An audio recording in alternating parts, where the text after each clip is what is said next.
ओम नमः शिवाय।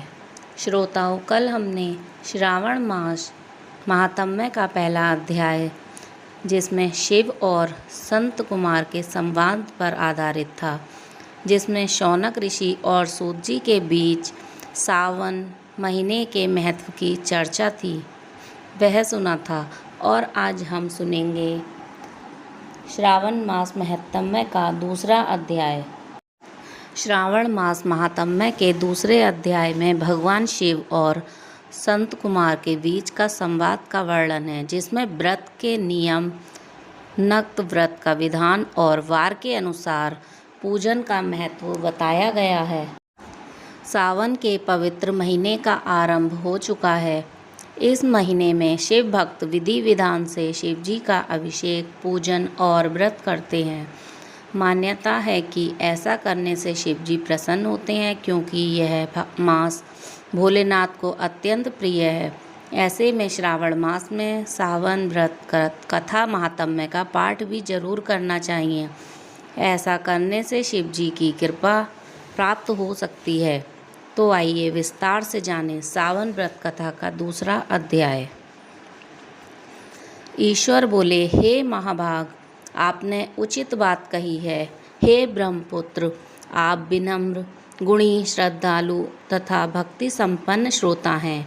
हे अनंत, आपने श्रावण मास के विषय में विनम्रता पूर्वक जो पूछा है उसे तथा जो भी नहीं पूछा है वह सब अत्यंत हर्ष तथा प्रेम के साथ मैं आपको बताऊंगा। द्वेष ना करने वाला सबका प्रिय होता है और आप उसी प्रकार के विनम्र हैं।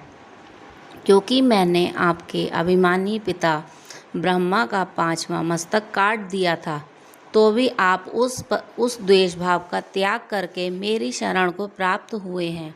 अतः हे तात, मैं आपको सब कुछ बताऊंगा। आप एकाग्रचित्त होकर सुनिए। हे योगिन, मनुष्य को चाहिए कि श्रावण मास में नियम पूर्वक नक्त व्रत करे और पूरे महीने भर प्रतिदिन रुद्राभिषेक करे। अपनी प्रत्येक प्रिय वस्तु का इस मास में त्याग कर देना चाहिए। पुष्पों, फलों, धान्यों, तुलसी जी की मंजरी तथा तुलसी दलों और बिल्व पत्रों से शिव जी की लक्ष्य पूजा करनी चाहिए। 1 करोड़ शिवलिंग बनाना चाहिए और ब्राह्मणों को भोजन कराना चाहिए।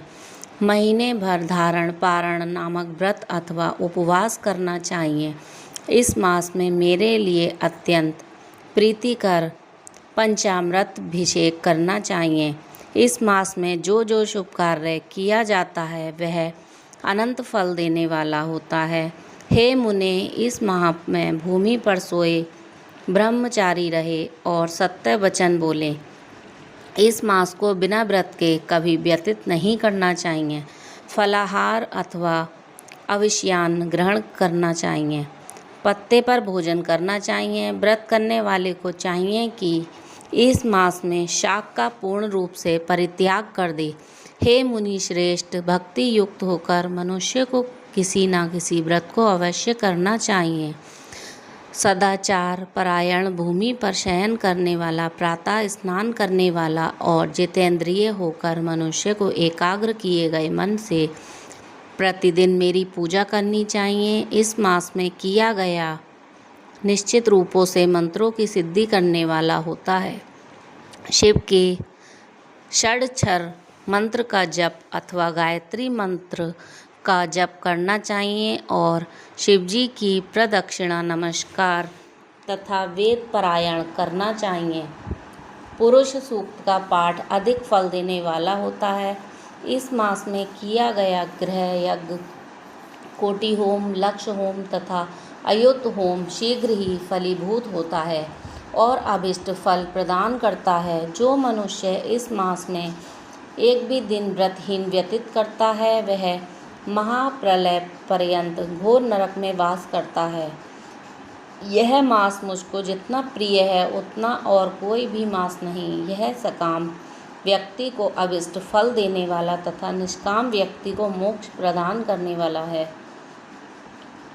इस मास में जो व्रत तथा धर्म हैं उन्हें मुझसे सुनिए। रविवार को सूर्य व्रत तथा सोमवार को मेरी पूजा और नक्त भोजन करना चाहिए। श्रावण के प्रथम सोमवार से आरंभ करके 3.5 महीने का रोटक नामक व्रत किया जाता है। वह सभी वांछित फल प्रदान करने वाला है। मंगलवार को मंगल गौरी का व्रत, बुध बृहस्पति के दिन बुध और बृहस्पति का व्रत, शुक्रवार को जीवंती का व्रत और शनिवार को हनुमान तथा नरसिंह का व्रत करना बताया गया है। हे मुने, अब तिथियों में किए जाने वाले व्रतों को श्रवण करें। श्रावण के शुक्ल पक्ष की द्वितीया तिथि को औदुंबर नामक व्रत होता है। श्रावण के शुक्ल पक्ष की तृतीया तिथि को गौरी व्रत होता है। इसी प्रकार शुक्ल पक्ष की चतुर्थी तिथि को दूर्वा गणवती नामक व्रत किया जाता है। हे मुने, उसी चतुर्थी का नाम विनायकी चतुर्थी भी है। शुक्ल पक्ष में पंचमी तिथि नागों के पूजन के लिए प्रशस्त होती है। इस पंचमी को रौरव कल्पादि नाम से भी जाना जाता है। षष्ठी तिथि को सुपौदन व्रत और सप्तमी तिथि को शीतला व्रत होता है। अष्टमी अथवा चतुर्थी तिथि को देवी का पवित्रारोपण व्रत होता है। शुक्ल तथा कृष्ण पक्ष की दोनों नवमी तिथियों को नक्त व्रत करना बताया गया है। शुक्ल पक्ष की दशमी को आषाढ़ नामक व्रत होता है। इस मास में दोनों पक्षों में दोनों एकादशी तिथियों को इस व्रत की कुछ और विशेषता मानी गई है। श्रावण मास के शुक्ल पक्ष की द्वादशी तिथि को श्री विष्णु का पवित्रारोपण व्रत बताया गया है। इस द्वादशी तिथि में भगवान श्रीधर की पूजा करके मनुष्य परम गति प्राप्त करता है। उत्सर्जन, उपाक्रम, सभा, दीप, सभा में उपाक्रम, इसके बाद रक्षाबंधन, पुनः श्रवणाकर्म, सर्प बलि और ग्रीव का अवतार, ये 7 कर्म पूर्णमासी तिथि को करने हेतु बताए गए हैं। श्रावण मास के कृष्ण पक्ष में चतुर्थी तिथि को संकष्टी चतुर्थी व्रत कहा गया है। श्रावण मास के कृष्ण पक्ष की पंचमी तिथि के दिन मानव कल्पादि नामक व्रत को जानना चाहिए। कृष्ण पक्ष की अष्टमी तिथि को श्री कृष्ण का पूर्ण अवतार हुआ। इस दिन उनका अवतार हुआ, अतः महान उत्सव के साथ इस दिन व्रत करना चाहिए। हे मुनि श्रेष्ठ, इस अष्टमी को मनवादी तिथि जानना चाहिए। श्रावण मास की अमावस्या तिथि को पिठोरा व्रत कहा जाता है। इस तिथि में कुशों का ग्रहण और वृषभों का पूजन किया जाता है। इस मास में शुक्ल पक्ष की प्रतिपदा तिथि से लेकर सब तिथियों में पृथक पृथक देवता हैं। प्रतिपदा तिथि के देवता अग्नि, द्वितीय तिथि के ब्रह्मा, तृतीया की गौरी और चतुर्थी के देवता गणपति हैं।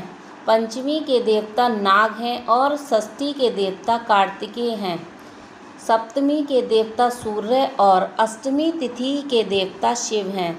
नवमी की देवी दुर्गा, दशमी के देवता यम और एकादशी तिथि के देवता विश्वदेव हैं।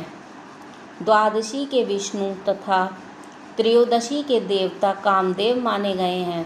चतुर्दशी के देवता शिव, पूर्णिमा के देवता चंद्रमा और अमावस्या के देवता पितृ हैं।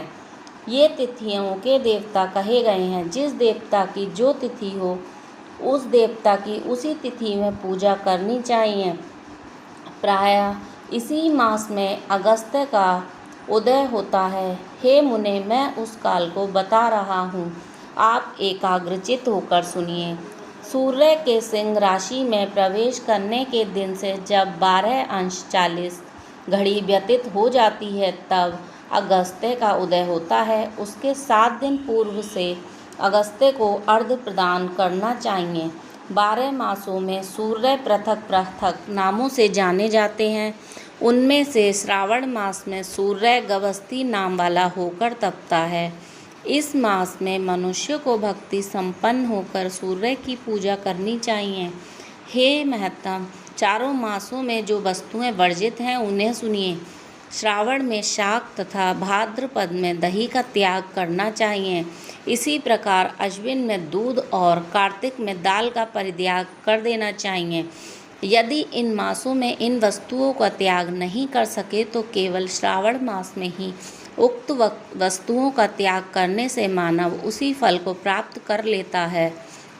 यह बात मैंने आपसे संक्षेप में कही है। हे मुनि श्रेष्ठ, इस मास के व्रतों और धर्मों के विस्तार को सैकड़ों वर्षों में भी कोई कह नहीं सकता। मेरी अथवा विष्णु की प्रसन्नता के लिए संपूर्ण रूप से व्रत करना चाहिए। परमार्थ की दृष्टि से हम दोनों में भेद नहीं है। जो लोग भेद करते हैं वे नरकगामी होते हैं। अतः हे संत कुमार, श्रावण मास में धर्म का आचरण करना चाहिए।